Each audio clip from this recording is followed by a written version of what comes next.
Hey guys, today I'm going to share with you my settings and sensitivities for Battlefield 2042.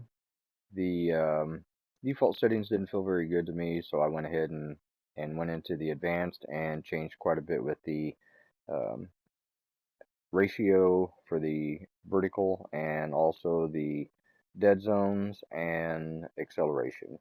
So anything that's not sensitive to the controller settings, I will probably just kind of bypass because they're going to be personal preference. On this first page, it's a good example. There's nothing on here except for camera shake that I would make sure that you turn all the way down. Otherwise, all the rest of it's whatever you feel like you want.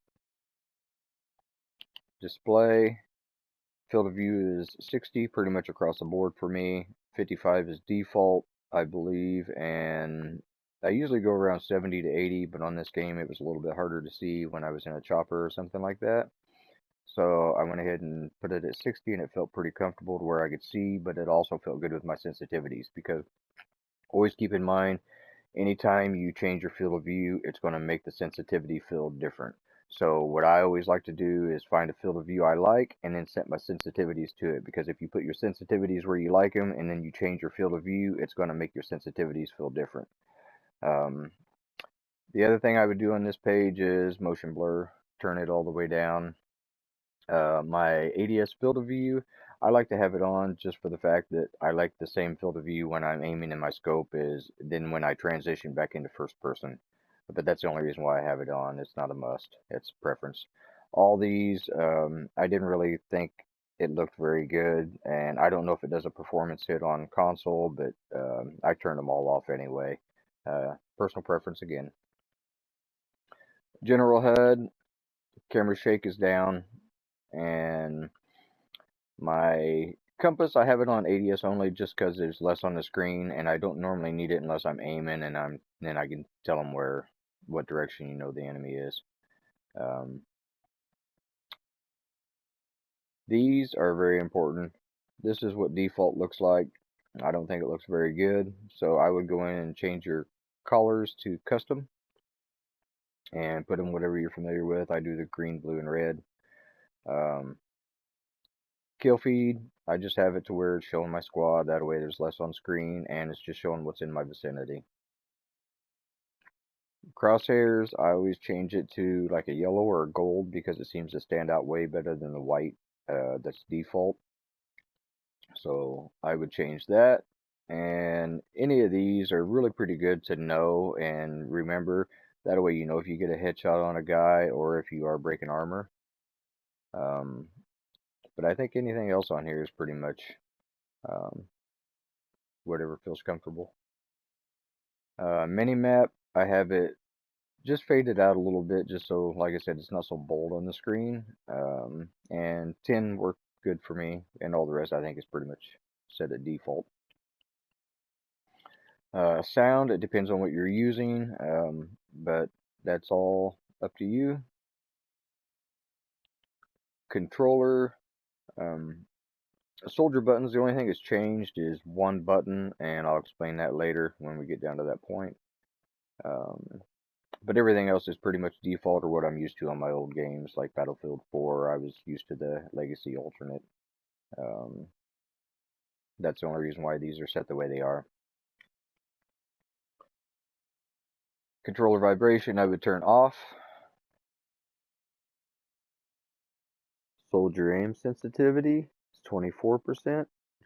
Field of view is at 60. ADS on.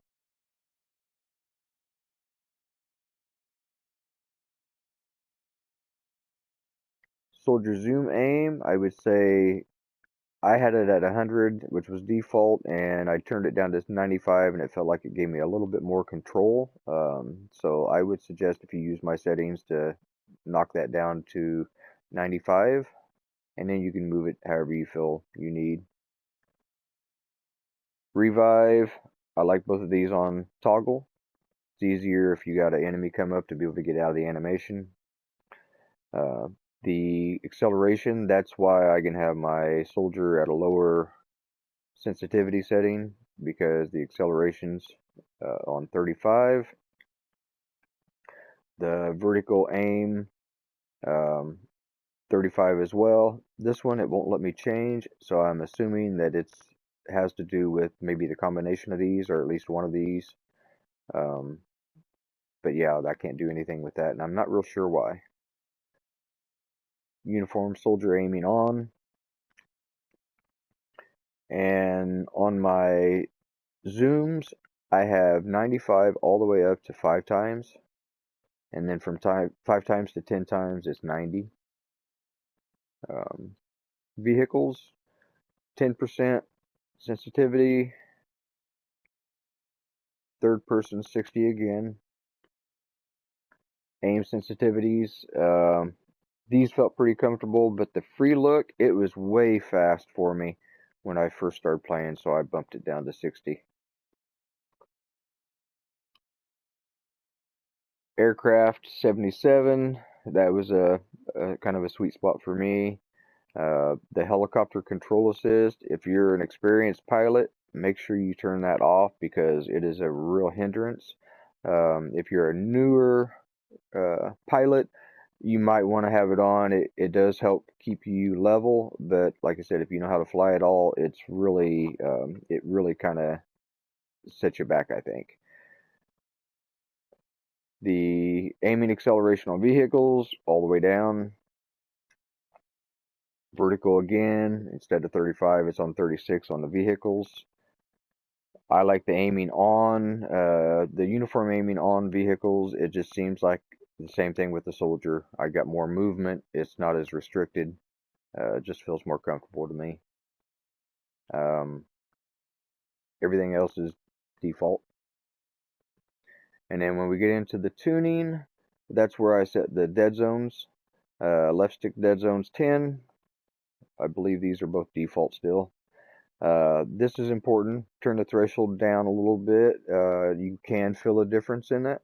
95 on both left and right stick. The dead zone on the right stick is going to be a little bit less, so you can have a little more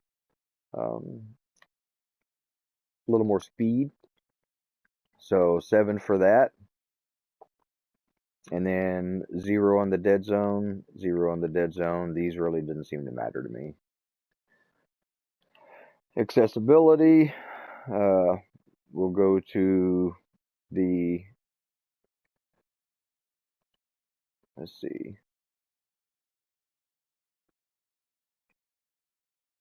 That's what they have. And I didn't think it looked very good at all. That's what I was using in the beginning. It was the closest, and then I went ahead and set up custom, and that's what I ended up with. So I would suggest that you switch all this to whatever you're familiar with. That's why I did the green, blue, red. And then on motion blur, turn it all the way down. Camera shake again. Everything else is up to you.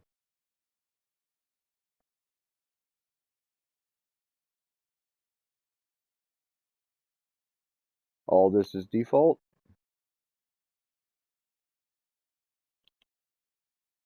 Controller mapping, the only thing I changed on here was on foot. If you look at the L1, that's your grenade, and if you tap it, it'll just bring it up, and then you use your R1 to throw it, and if it doesn't automatically throw. And then if you go down here below the vehicles, you see there's another L1 that used to be up on the D-pad. I switched it to L1, that way I can hold L1, and then as soon as I hit triangle when I'm holding, it'll bring up my inventory for my attachments.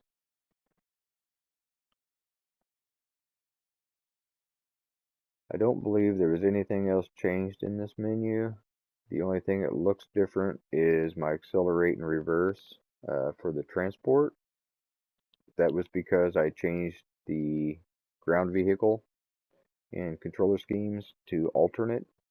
So evidently when you change these to a different one, it'll automatically change it over into your controller mapping. So hopefully these settings will help you. And if you have any questions or comments, just let me know, and I'll see what I can't do to try to get the right answers to you. So, like I said, hope this helped, and we'll see you next time.